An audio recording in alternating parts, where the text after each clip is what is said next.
up, everyone out there? Welcome back to Corked Stats here on the Mayo Media Network with your host, John Laghezza, Big Johnny Stud, to my friends coming to you worldwide from Brooklyn, New York, as always. Oh, you can see I still got a little something going on, a lot of screaming, getting ready for the upcoming season. You couldn't stop me. Wild horses couldn't drag me away from you. The Corked Stats crew, everybody, welcome back, man. Is this the best time of year or what? Make sure you press the like button and please subscribe to the channel. Maybe more importantly, with drafts right around the corner, make sure you check out the playlist. That fantasy baseball picks and bets playlist is sick right now. I listen, I don't care if I did it or not. It is possibly the best free resource anywhere out there for this advanced analysis that we do here, and you're going to get a little bit more of that today. You can tell from the background we're in beautiful Globe Life Park, though I hate these corporate names. It's Texas Ranger Stadium, and we'll be looking at 27-year-old free agent superstar Corey Seager. You know, I've done a ton of these videos, like I mentioned, and at this point I almost like to try and disprove my priors. So for all the drafts I've done, I probably have 50 live drafts under my belt. I've been doing draft and holds since, Christmas time, essentially.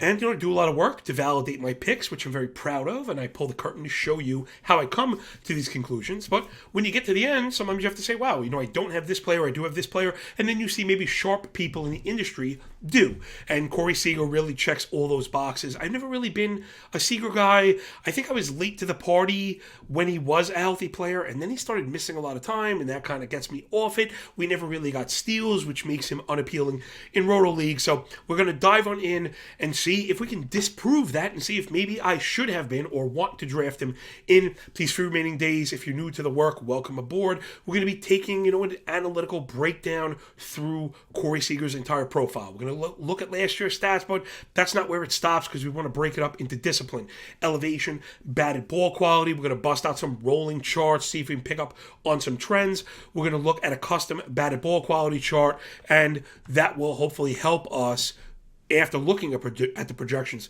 come to our own conclusion, which I think is the most important thing. We're not never always going to be right or wrong, but providing we validate the work we do, you keep your head up high, and that allows you a objective spot to back test from, let's say, right? So I create a rigid template with which to do my work. And again, it doesn't always work, but when it doesn't, I can go back, having limited those variables in my analysis, to help me find out where we went right or where we went wrong. As always, let's begin with the tail of the tape. I have all the Roto stats from last year up on the board. I do know we have some audio-only listeners, so of course I'm going to do my best to walk you through it, though I do really recommend that you try and get over to YouTube or my Twitter handle, MLB Moving Averages. That's at MLB Moving AVG, to get a hold of the graphics, because sometimes visualization really is the key. Seager, I mentioned the big hiccup there. It's the time played, 95 games, only 409 plate appearances, but it was hit by pitch on the hand. Not something we generally want to punish guys for being injury prone. That's kind of silly. Over a 300 average, that is delicious. 54 runs, 57 ribbies, 16 homers, and a steal, which again, really not great considering extrapolating towards a full complement of plate appearances considering the context, right? 400 is 2/3 of 600, so if you bump up those runs and ribbies by 25 apiece, the 300 average again is delicious, but 75 runs and 75 ribbies, now the homers looking really nice, but still not jumping off the page considering the bottom column of no steals. So I think when we take a closer look at last year's production, the surface stats all very good, and the average is fully validated, 915 OPS, but Seager had a 292 expected batting average. That's excellent. 523 expected slug. The disciplinary stats are incredible. 16% K to 12% walk. A 5% K minus walk is absolutely awesome.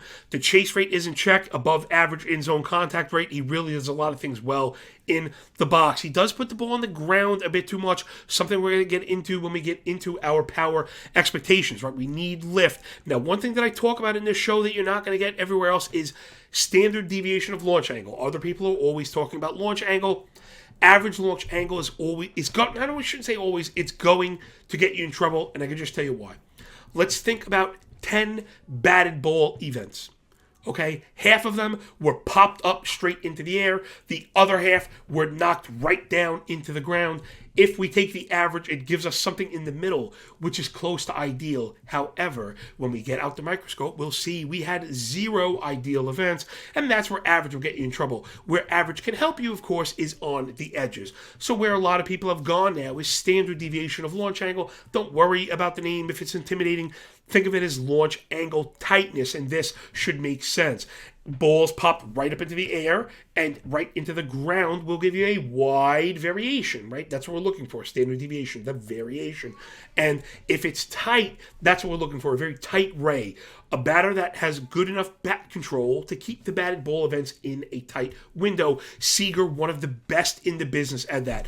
Now, being around 28 degrees is average. Seager at 26, again, one of the best in the biz, though the average launch angle is a bit low. So again, we can use averages on the ends. Seager's is very low, and it has actually decreased 3 years in a row. That average launch angle has gone down 3 years in a row, and that again is going to affect power expectancy, of course, when there are no steals, something that we need a ton of. Let's get into the first basket. That's discipline. Again, for the audio-only listeners, I do like to use rolling charts to pick up on trend indication, looking at 40-game sets at a time and plotting them the same way we would with stocks. Now, this is something I covered writing at The Athletic. Please check out my stuff over there if you'd like.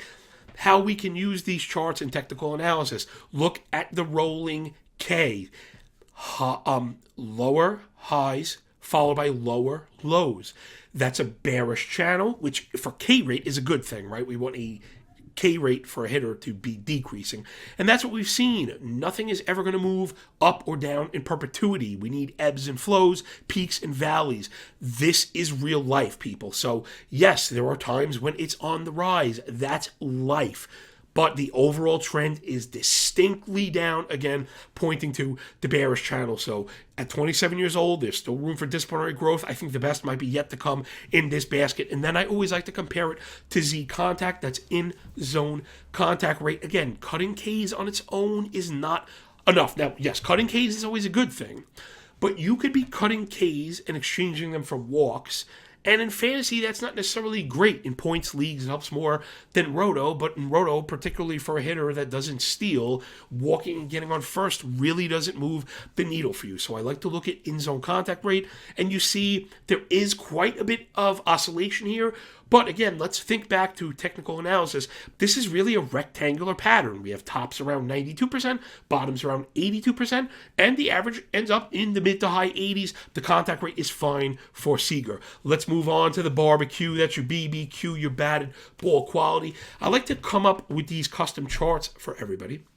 And again, for the audio-only listeners, I take our subject's power basket, hard hit rates, barrel, blast, dynamic hard hit rate, and home run to fly ball, and plot it on a bar graph against the average. We want to not only know how much better at hitting the ball our player is, but it'll give us an idea of maybe how easy it might be to replace. So Seager's power metrics are very strong. Hard hit rate via Fangraphs at 41%, which is excellent. 49% on Savant, which is also excellent. The barrel rate at 12%.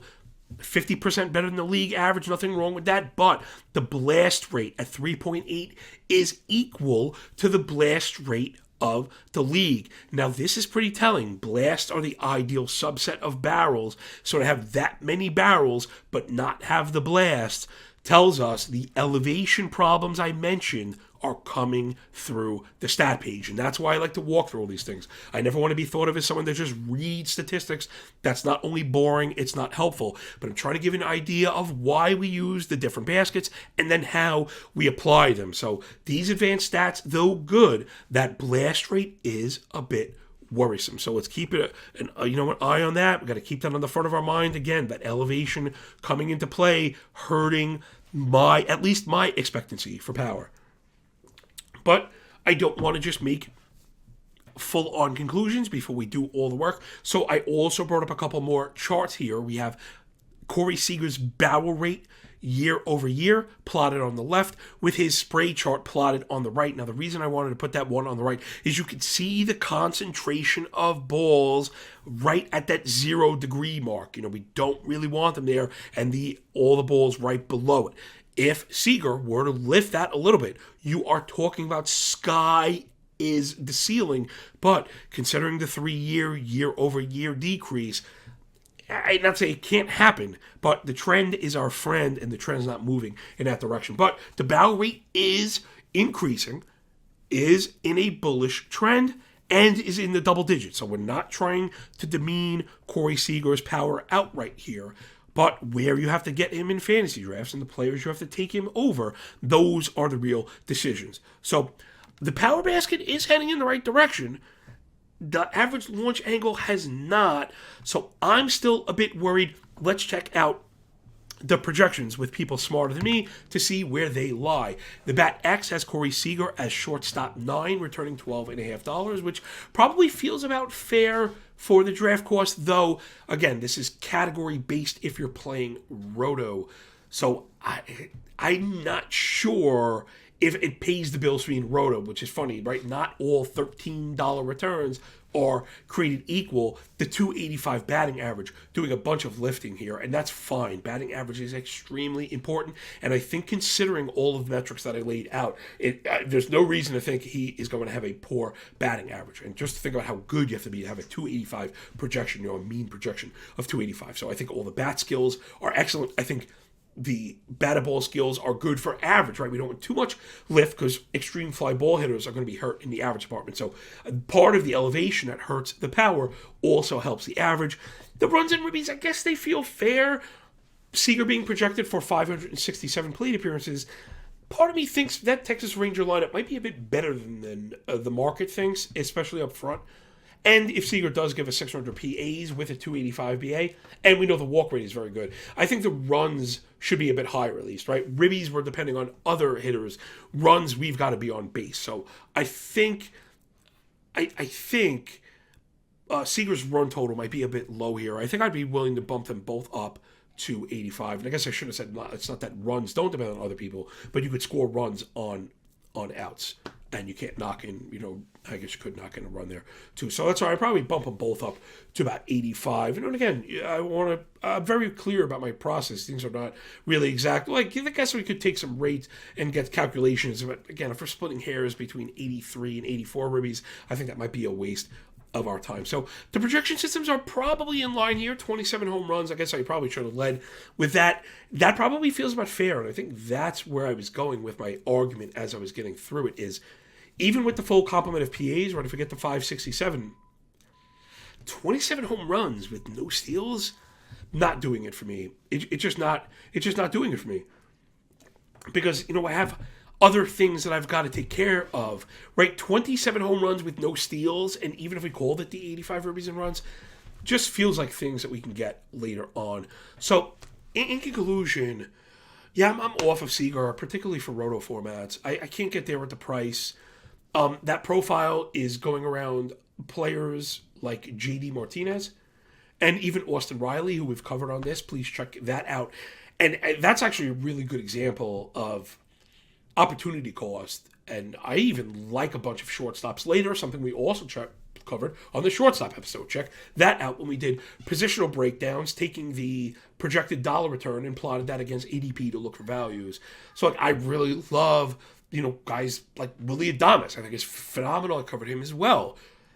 So if I can get Adames, where I think the power might even be on par, maybe giving up a bit of average, but I'm going to get those steals and all the counting stats, but I get the price, and I can get a guy like J.D. Martinez or Austin Riley that have 38, 40, 42 home runs possibly in the bat, right? Don't think Seager can get there with the lift, and in particular, I'm interested in Riley because we've seen all those progressions. We've seen disciplinary improvements with elite batted ball quality, and he's got a great contact. So I'm very high on Riley. I also think third base is very hard to fill. So, there again, just don't want to say my way is right and this way is wrong and don't draft Seager no matter what. I'm just trying to give you an idea of how I come to that conclusion because he's not a bad player. 285 average certainly plays, but man, I think Riley could hit for 285, but have the 35 home run season just like we saw last year. So I think for Roto, I think I got to get away from Seager at the price. I'm going to let other people go after that.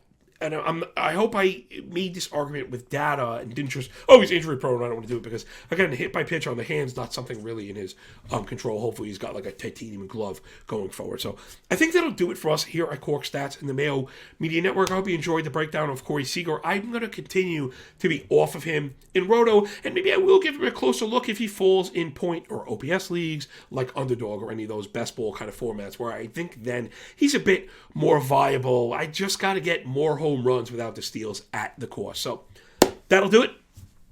Thank you for spending your time here with us. Please press that thumbs up button if you liked the video. We are definitely working very hard around here. Please subscribe so you don't miss a single thing. We're going to be coming hot and heavy. In just a few days, I'll be on the Pat Mayo Experience with Chris Meany. We'll be talking NL futures. That's right. You don't end in fantasy, people. Just wait till the betting begins, and we are really, really, really going to go wheels up and just take this to the next level. There's not another thing like this anywhere on the web. So thanks for picking up what I'm putting down. I catch you on the flip side, and please remember, when you work this hard, it feels a lot less like luck. All right, yo, peace.